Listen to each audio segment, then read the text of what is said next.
Assalamualaikum, selamat sore. Hari ini tanggal 2 November hari Selasa. Pak Soleh di sini, Anda di sana, Pak Soleh di sana sini.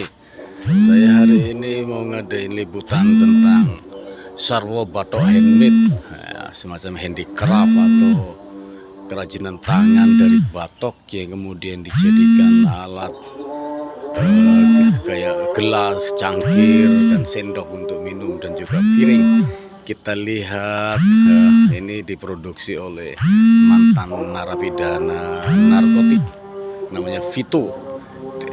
Lokasinya di Desa Carat, Kecamatan Kauman, Kauman, Ponorogo. Ini kita melihat kepada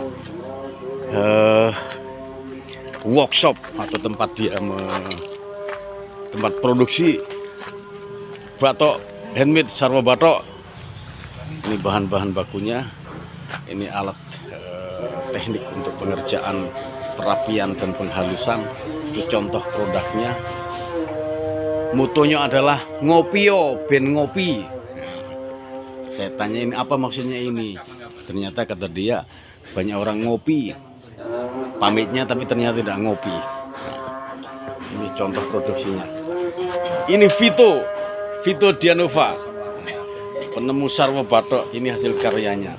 Cangkir rapi halus, kemudian sendok batok, tutup cangkir. Bahannya adalah batok-batok dari kelapa yang usia tua. Katanya teksturnya lebih bagus kalau semakin tua. Jadi bukannya santannya yang bagus, ternyata batoknya juga bagus. Saya ingin nanya-nanya kepada Alvito Dianova. Selamat sore Mas Vito. Selamat sore, assalamualaikum. Waalaikumsalam. Sejak kapan ini punya ide dan mulai pengerjaan sarwo batok ini? Ya, awal mulanya muncul dari otodidak. Awalnya otodidak. Nah, munculnya otodidak itu kan karena kepepet. Biasanya muncul terus. Kreativitas muncul karena kepepet. Terus nggak punya pekerjaan, terus nggak punya uang, otomatis kan kepepet, gitu. Akhirnya muncul, itulah dinamakan otodidak. Kenapa kok kemudian idenya itu adalah yang muncul adalah memaksimalkan batok bekas kelapa ini dijadikan barang yang bernilai dan artistik? Kenapa enggak yang lain?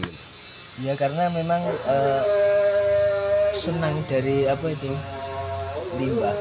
limbah. Jadi barang limbah. Memanfaatkan barang limbah itu saja yang tidak berguna kemudian dimanfaatkan, diolah jadi berguna. Bernilai. Kayaknya kayak mirip dengan jalan hidupnya. Sama, insya Allah sama. Insya Allah sama. Itu ya mungkin lah. Kenapa kok sampai nggak punya duit, nggak punya pekerjaan, Mas Vito sebelumnya? Sebelumnya di mana memang? Sebelumnya ya sering ngerantau gak jelas. Berapa lama itu menjalani kehidupan di Hotel Prodeo? Ya lama lah. Ada berapa? 2,5 tahun, 3 tahun? Hampir 3 tahun. Hampir 3 tahun karena kasus narkoba Mas Vito ini, kemudian melakukan pertobatan. Dia memanfaatkan limbah kemudian jadi bahan yang bernilai artistik, indah. Karena dia membayangkan dirinya juga mantan limbah kemudian bernilai. Ya selain itu kan limbah itu kan termasuk kalau sudah jadi kerajinan kan termasuk kerajinan organik. Kerajinan organik, tidak ada barang pabrikan di situ. Tergolong kerajinan organik. Masalahnya yang dibutuhkan ya ini memanfaatkan barang-barang limbah. Memanfaatkan barang-barang limbah, ya, barang organik. Enggak hanya enggak hanya batok.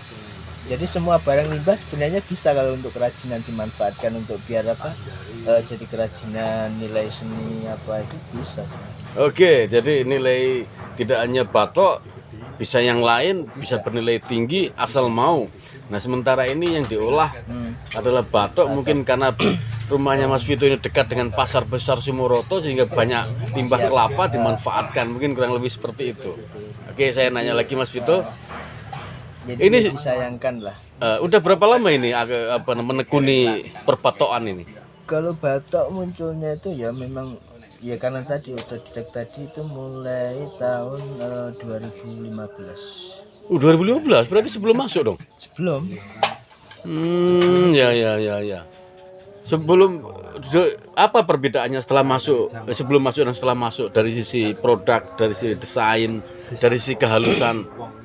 kalau sebelum masuk memang itu gini, dulu sudah produk, cuma mau pengembangan usaha ya karena nggak ada modal. Ya, modal dengkul namanya, gimana ya, anak muda zaman waktu. Tekadnya kurang kuat dong berarti waktu itu. Iya. Kalau sekarang? Kalau sekarang insya Allah lah. Yang penting meskipun belum ada alat yang mumpuni, yang penting bisa produk. Bisa produk ya. Oke. Mas Vito ini di samping menekuni perbatoan ini, dia juga malam hari mengaji Quran dan tafsirnya dari salah satu hafid ternama di Bumi Riok. Ya, dia kelahiran Demak, namanya Mbah Kantar. Nanti malam insya Allah kita akan silaturahmi dengan Mbah Kantar untuk Oh ya, produk-produk ini dijual secara gimana Mas Vito? Ya kalau kebanyakan sih biasanya orang order. Order online atau datang? Online. Online. Berarti yang beli luar kota bahkan luar negeri dong? Ada yang sebagian lokal, luar lokal, kadang luar Jawa ada, luar begitu negeri ya? juga ada. Dalam sebulan kira-kira bisa memproduksi berapa lusin kayak cangkir dan semacamnya ini? Ya kalau kita rajin banyak, kalau rajin ya, cuma kan masih ada kendala, kadang kendala di bahan, kendala di mesin, kendala di pengrajin. Oh gitu. Berarti nggak ada target satu bulan harus menghasilkan sekian gitu dong? Belum. Nggak ada Ya, target. insya Allah nanti ada target, insya Allah lah. Sehari-hari di apa namanya, ditemani atau banyak teman-teman yang bantu gini atau gimana, atau sendirian? Sendiri. Ini Mas Huda, santrinya Mbah Kantar. Ini Mas siapa? Mas Deki. Mas Deki. Deki? Ya. Santrinya Mbah Kantar juga. Ini Mas Anton. Mas Anton. Semua ini santri tahfidz dari Ki Iskandar Al-Hafid. Pondoknya kira-kira 5 kilo dari sini. Luar biasa. Jadi Mbah Kantar ini sinung atau disenangi oleh anak-anak yang sebenarnya tidak umumnya santri loh. Santri kan itu biasanya kan berbagai warna, dia bisa merangkul itu semua. Siap. Oke, ini biasanya orang beli bijian atau lusinan atau gimana Mas Vito? Enggak pasti sih. Enggak Ada pasti ya? yang bijian, ada yang lusinan, tergantung yang order. Kalau kayak gini ini berapa ini? Kalau ini biasanya untuk cangkir 35. 35 cangkir. Cangkir tutup plus sendoknya. Berarti 3. Ya. Ini kalau kita pakai untuk minum kopi, apa ada lebih khas rasanya? Memperkuat rasa kopi itu atau gimana? Ya gimana ya? Biasanya kemantepan hati lah. Maksudnya tuh kalau pakai yang natural kan biasanya lebih enak, lebih anglek gitu.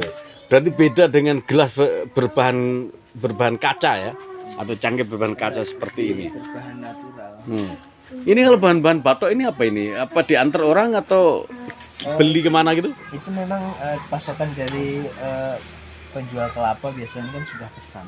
Oh, jadi penjual kelapa itu Dia harus memilih bentuk dan ketuaannya harus memilih. Oh, jadi bentuk kelapanya yang besar atau sedang atau kecil, kemudian yang udah tua, yang santannya banyak, yang warnanya hitam-hitaman gitu. Jadi nanti kalau sudah jadi kerajinan ya memang teksturnya bagus. Seperti ini. Bisa hidup. Beda tekstur. Kalau ini untuk apa ini? Kalau itu untuk pot duduk. Oh, pot duduk ya. Oke. Oh, jadi tidak hanya untuk cangkir gelas ya, bisa untuk pot semacam ini ya. Berbagai macam bisa. Ini semacam lepek atau tatakan gitu. Tatakan dari cangkir. Cangkir ya. Kok bisa halus ini diapain ini Mas Vito? Itu prosesnya pengamplasan. Dipoles. Oh, diamplas di ini. Iya. Seperti orang ngamplas kayu dan semacam jenisnya itu. Amplas kasar, terus amplas halus, terus poles kan biar mengeluarkan tekstur aslinya gimana. Kalau dari bentuk batok yang asli ya, batok yang asli ini kan lubangnya kan berdasar apa namanya setoran, bentuknya berdasarkan setoran dari penjual kelapa. Kalau misalnya nggak sesuai dengan yang kita inginkan di mana ini supaya Ya kita yang milih. Oh, milih? Harus memilih ini. oh jadi tidak sembarang ini. Enggak. Biasanya kan kalau batok ya namanya dari alam kan ya nggak bisa. Jadi nggak seperti pabrik kan, seperti kayak gelas kaca ini kan persis sama semua. Bisa dibentuk sesuai keinginan kita nggak bisa. Kalau batok ini ya memang naturalnya begini. Dan kita cari yang sesuai dengan keinginan kita dan natural itu. Bisa itu. Kalau nggak sesuai dengan kita nggak kita ambil. Nggak kita ambil. Berarti nggak sembarang atau nggak tiap Iya. batok bisa dipakai dong. Harus milih. Oh. Ini ketuanya, bodinya, Iya. besar kecilnya. Oh, dari selepas dari lapas sampai sekarang ini berarti mulai aktif di perbatokan itu hampir setahunan. Kalau semenjak itu mungkin 2019. 2019 sudah mulai terjun. Begitu bebas langsung. Jadi dulu awalnya kan kerja serabutan.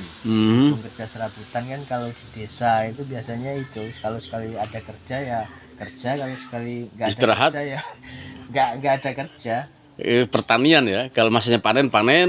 Iya, Kalau nggak panen ya sudah istirahat. Kembali ke batok lagi. memilih ini aja. Berarti 2019, 2020, 2021 2 tahun. 2 tahun itu udah berapa ini yang terjual? Ya sudah banyak lah, Ada sekitar 200-an lebih? lebih Seribuan? mungkin belum ada kalau 1000. Oh, sekitar kurang lebih seribuan ya. Seribuan. Memang dari masih kendala dari modal dari segi peralatan kan masih Manual ya. Sebenarnya pesanan banyak sekali ya. banyak. Karena ini unik gitu. Karena permodalan dan peralatan yang minim jadi tidak Pengrajin juga pengrajin kurang, hanya sendirian. Anak-anak teman-teman bantunya juga sekedarnya aja. Oh gitu. Oke. Selain online mungkin punya ini di mana gitu Mas Vito? maksudnya Ya kayak seperti Sofi. nah kayak Sofi atau handicraft kan ada khusus toko kerajinan tangan. Belum, Oh belum ya. masalahnya belum untuk memenuhi ready stock. Oh gitu ya. Jadi Kalau ini targetnya insya Allah ready stock. ready stock dulu. Ready stock baru kemudian pengembangan ke seperti itu. Wah mestinya ini Dinas Pariwisata dan UKM masuk ini.